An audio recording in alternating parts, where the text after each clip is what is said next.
Bismillahirrahmanirrahim. Assalamualaikum Ustadz, saya mau nanya. Kan Ustadz sebelum masuk Islam pernah bilang orang-orang yang sudah beragama itu nggak asik. Nah, katakanlah dulu saya ini suka main sama teman laki-laki, campur baur. Setelah udah netapin hijrah, karena pernah diajak tahun baruan dan sebagainya, otomatis saya nolak. Teman laki-laki ultah juga, saya jadi nggak ngucapin. Nah, berarti apa saya jadinya nggak asik? Tapi masa untuk bikin asik orang saya harus lakuin yang Allah larang? Jadi gimana ya Ustadz? Saya harus gimana? Apa saya masih bisa main sama teman-teman laki-laki lagi? Kebetulan saya sekarang juga tiba-tiba pengen gabung lagi sama mereka. Mereka udah nggak chat aku, ajak karena mereka pasti segan sama aku. Cuma aku ada keinginan gitu lagi. Apa futur, apa gimana ya Ustadz? Ada nggak kira-kira yang harus dihubungkan dengan keimanan? Saya harus gimana? Jadi gini, berkaitan dengan masalah asik dan gak asik. Jadi gini Bapak Ibu sekalian, saya jelasin singkat aja. Ada 3 hal yang itu harus diketahui oleh setiap orang yang dakwah. Yang pertama adalah benar, yang kedua adalah baik, yang ketiga adalah bagus. Oke, yang pertama apa namanya? Benar. Yang kedua apa? Baik. Yang ketiga adalah bagus. Kalau orang-orang di luar Islam atau orang-orang yang belum hijrah atau orang-orang yang masih berbuat maksiat, mereka tahu kebenaran atau enggak? Enggak tahu. Karena mereka masih maksiat. Mereka belum hijrah, mereka masih belum muslim bahkan. Maka mereka jelas enggak tahu tentang yang benar. Jadi jangan ngomongin benar dulu sama mereka. Karena mereka pasti tolak.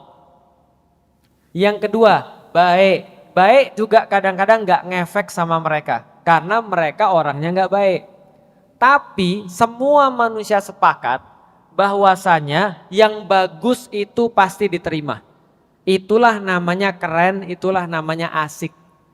Yang saya maksud banyak orang-orang muslim gak asik, banyak orang-orang muslim gak keren adalah mereka benar, mereka baik, tapi mereka gak bagus.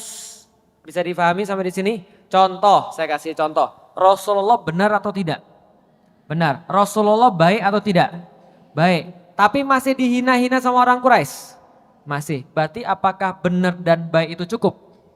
Tidak, tapi Rasulullah itu keren, Rasulullah itu asik, Rasulullah itu punya sesuatu kebagusan yang tidak bisa ditolak sama orang. Contoh, mereka bilang Nabi Muhammad itu kayak penyihir, mereka bilang Nabi Muhammad itu kayak dukun, mereka bilang Nabi Muhammad itu penyair, mereka hina-hina Nabi Muhammad. Mereka nggak terima kebenaran dan kebaikan Nabi Muhammad. Tapi kalau nitip duit tetap sama Nabi Muhammad. Karena terkenal Nabi Muhammad itu orangnya amanah. Nah itu namanya asik. Asik itu adalah orang-orang ngelihat kita tuh bagus, keren gitu loh kira-kira. Contoh misalnya orang muslim. Dia pintar, dia benar, dia baik. Tapi pakaiannya lusuh. Kira-kira gimana? Maka orang yang ngelihat akan bilang gini, ya dia memang pintar, dia memang benar, tapi dia tuh jorok. Orang terima Islam jadi enggak. Sekarang saya mau nanya, kalau Anda mau pergi ke luar negeri, perginya kemana? Selain Mekah dan Madinah? Aqsa. Oh itu berarti itu yang namanya iman. Nentuin wilayah aja milihnya berdasarkan agama. Tapi kalau orang-orang yang gak pernah ikut pengajian, kalau mereka mau pergi, mereka perginya kemana?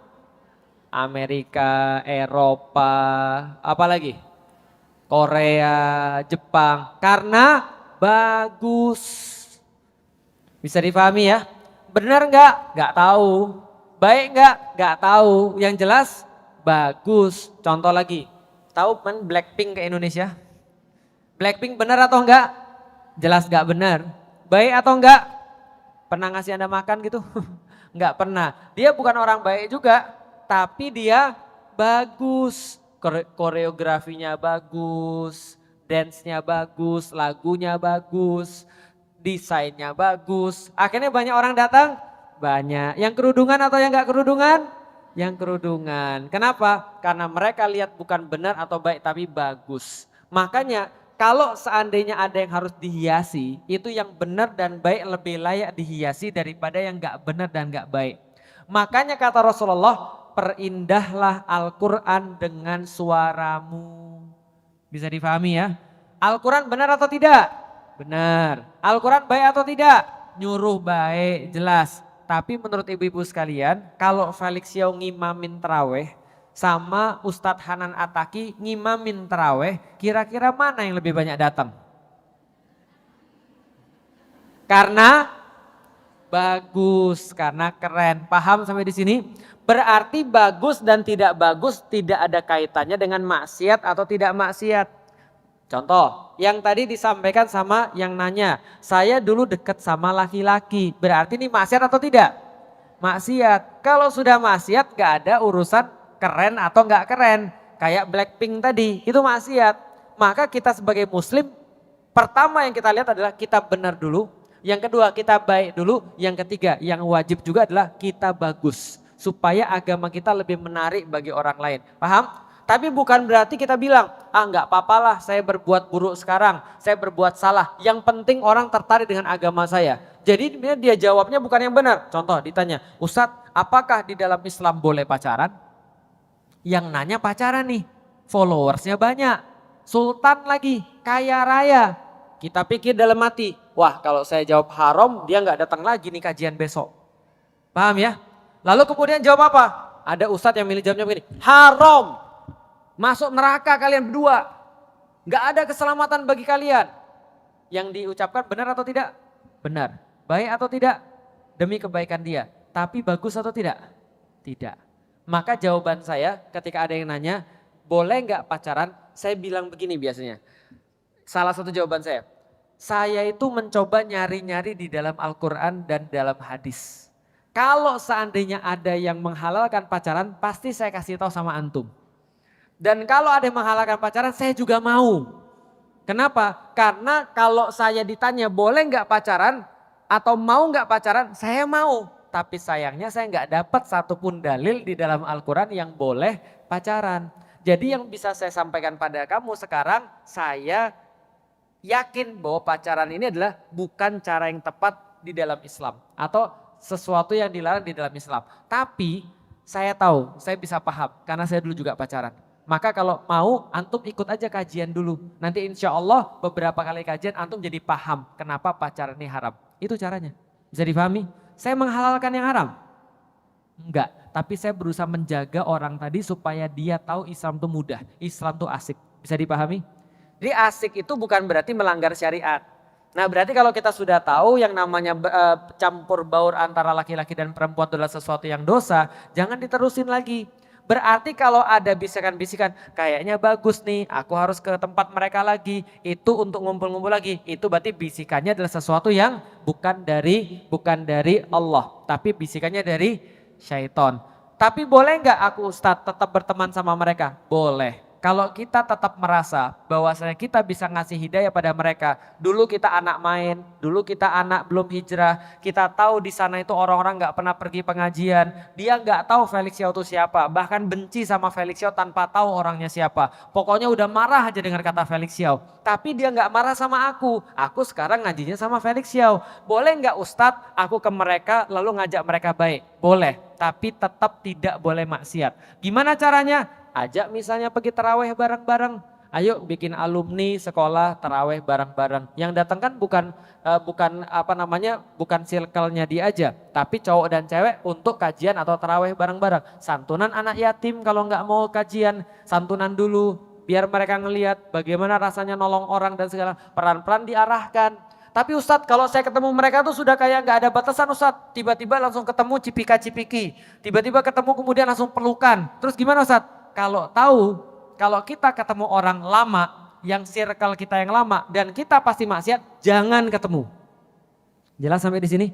Kalau Anda yakin Anda di dalam kontrol, boleh ngajak mereka. Tapi kalau enggak yakin, jangan.